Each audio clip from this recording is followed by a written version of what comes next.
Everything we do creates some level of karma. Karma creates momentum, which carries you through your life like a wave pushing you around in the ocean. Good karma is like surfing on a smooth wave. Bad karma is like when the wave crashes down on you and tries to drown you. Bigger waves give better rides, but when they eventually crash, it can be devastating. We all have karma. Karma determined where you were born, and it eventually brought you here to this meditation class. It's kind of amazing. Your karma could have brought you anywhere in the world, but it brought you here to this class with this small group of people. All of the momentum that we've created in our individual lives brought us here in this exact moment. Out of all the possibilities, what are the chances of that? It seems highly improbable. So why did that happen? It's not a coincidence. In Buddhism, we would say that we have a karmic attraction to each other. We all have different paths that led us to this moment, just like we have different reasons for coming here to this class. Maybe you wanted to learn about meditation. Maybe you just wanted a group of people to meditate with. Or maybe you're not even sure why you came here. I don't know what your reason was for coming, but we all ended up here for some reason. Our karma brought us together, and that fact is not insignificant. Why did you come here today? Why did you want to meditate? There could be many reasons. Perhaps you heard it would help you relax or reduce your stress, or perhaps you want to attain enlightenment. I hope this class helps you attain whatever it is you're looking for. Unfortunately, here's the truth. No matter how good you feel now, after you leave here, at some point in your life, something is going to cause you suffering. Being alive means you must think and act.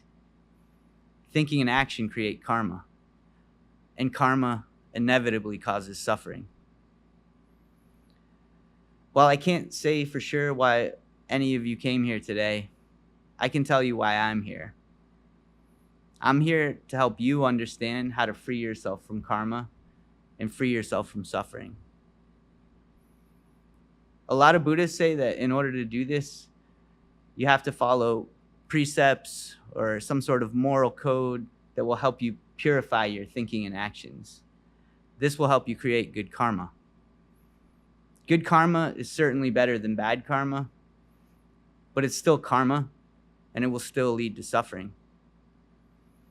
Some people get so good at manipulating their karma that they can accomplish amazing feats.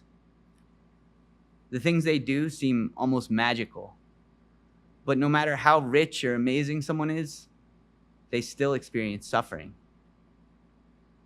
So, how can you free yourself from karma and from suffering? Honestly, nothing I can say will be enough to get you there. The best I can help you do is to understand. But if you only listen to my words, you'll never get it. It's not something that you can intellectually understand or know. You have to experience it. It's like if you have a map to find a treasure, it's not the same thing as going out and getting the treasure. If you have a map, then you know where it is and how to get it, but you still don't have the treasure. Having the treasure is a completely different experience than just studying the map and knowing where it is. If you think you know what I'm talking about, then you automatically don't know, because you're still thinking. Your mind is like water in a pond. Any thinking creates a small wave or ripple, which disturbs the water. In order for the water to be clear, it has to be completely still. When you 100% don't know anything, you don't think anything. Then the water will be completely still. This is what my teacher's teacher, great Zen Master Seung San, called attaining a don't know mind. A don't know mind is completely clear and empty.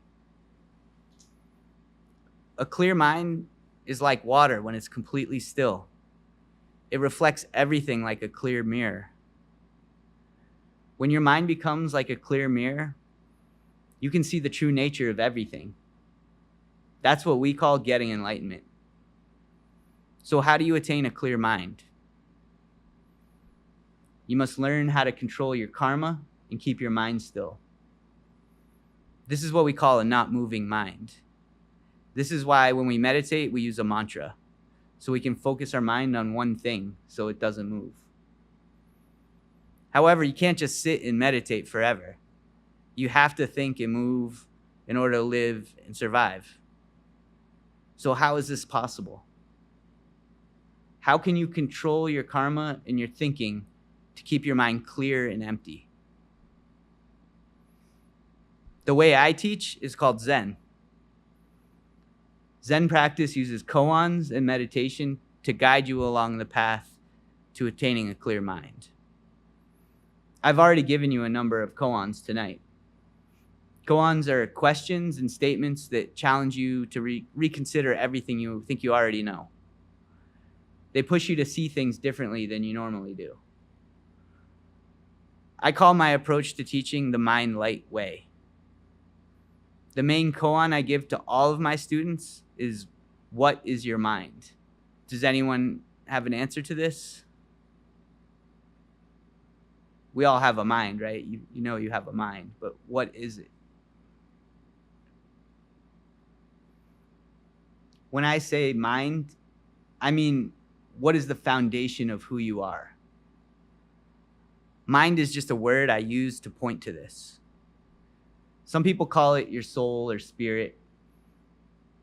In order to completely understand the essence of your being, you have to see your mind and experience what it is. In order to experience the true nature of your mind, it has to be completely clear and empty of all thoughts. We talked about how we can use sitting meditation to clear our mind, but we also discussed how you have to think and move around in order to live. Anytime you think and take actions, you create karma, which covers your mind like clothes cover your body. So in order to see your mind, you have to constantly remove the karma. This means you constantly have to meditate in order to keep your mind clear. The main point of what I'm teaching is that in order to have a clear mind every moment, everything you do has to become a meditation.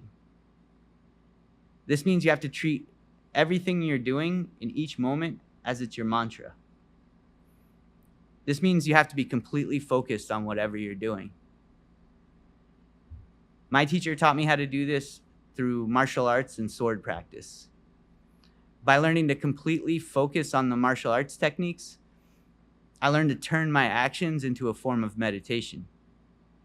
It's very easy to tell if your mind is clear when you're doing this. When your mind is clear, each technique flows into the next with no hindrance. If your mind starts to wander, even just to think about what you're doing, it disrupts the flow state and you make a mistake.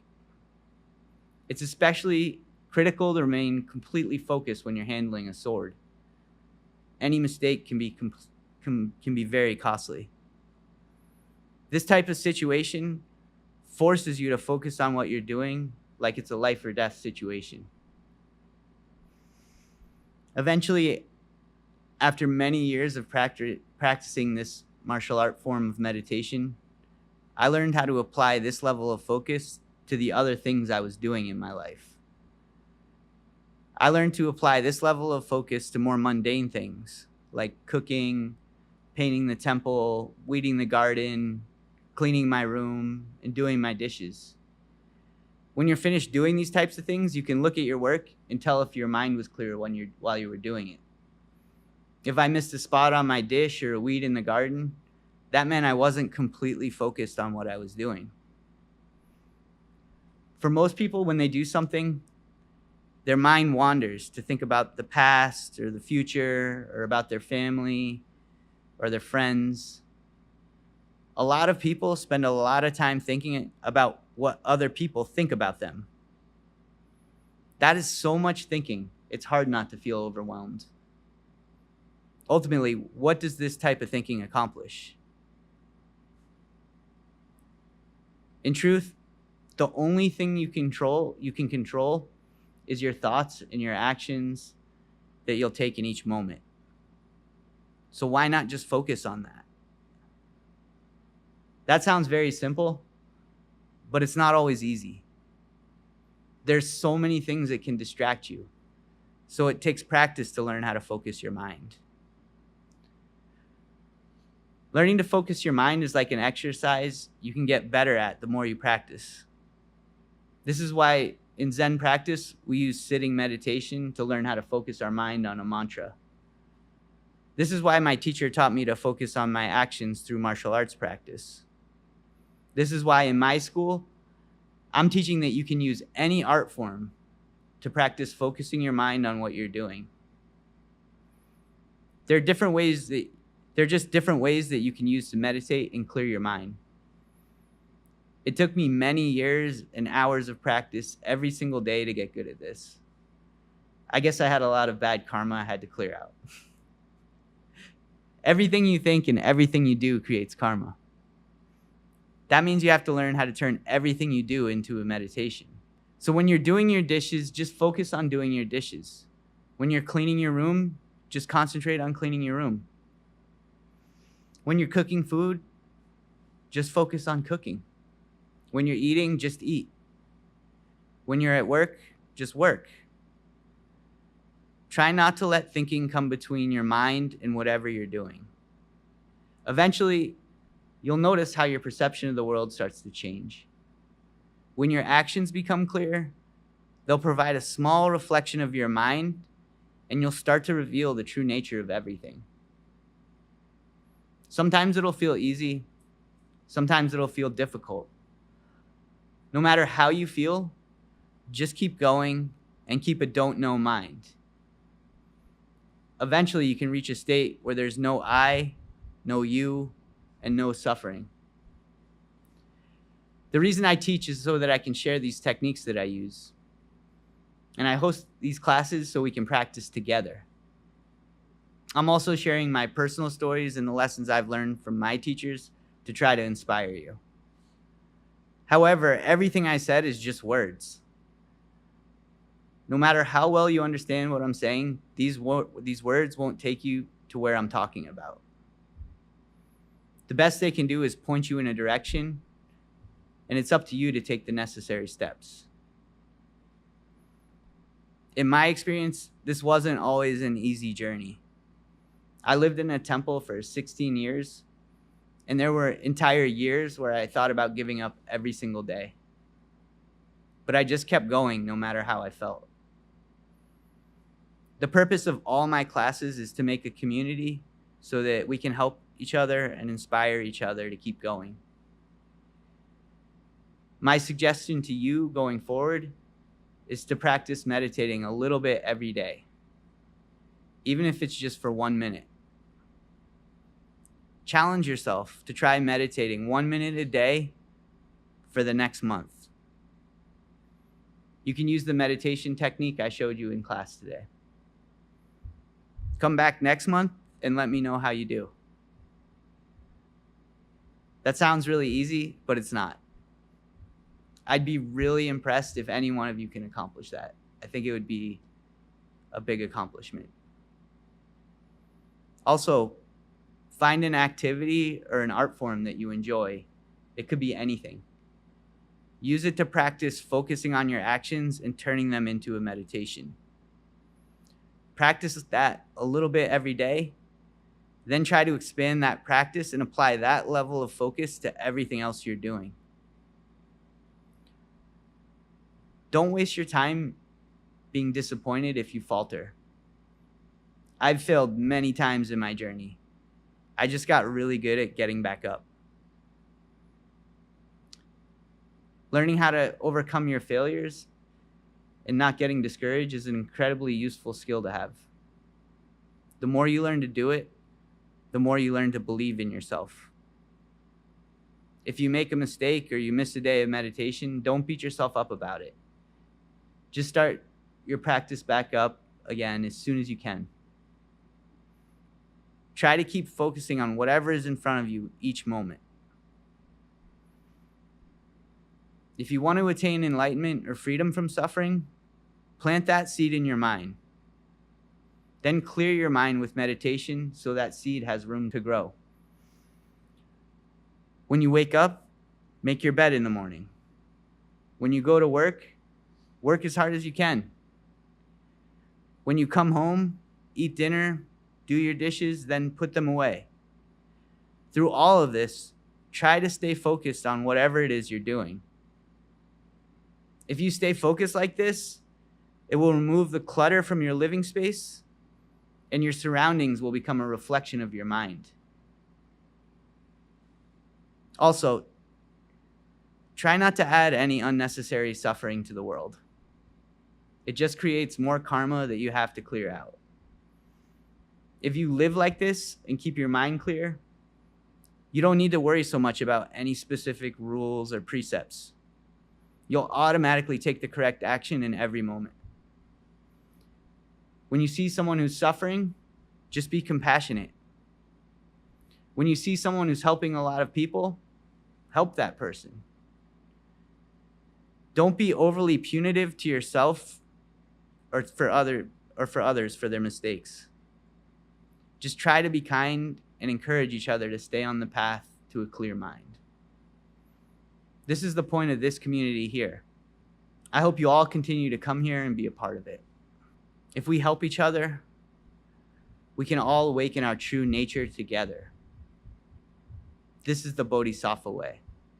So to close out, I'm going to share a short poem that I wrote a few weeks ago. It's called The Jewel in the Lotus. The jewel in the lotus. What is the mind? To cultivate this flower, sow the seed. To see the seed blossom, clear your mind. To clear your mind, remain focused on your mantra. Your mantra is like the jewel in the lotus. Om Mani Padme Hum. When the mind is clear, its light radiates throughout the universe. As the jewel in the lotus reflects the emptiness like a mirror, the light illuminates the mind. This is the mind light way.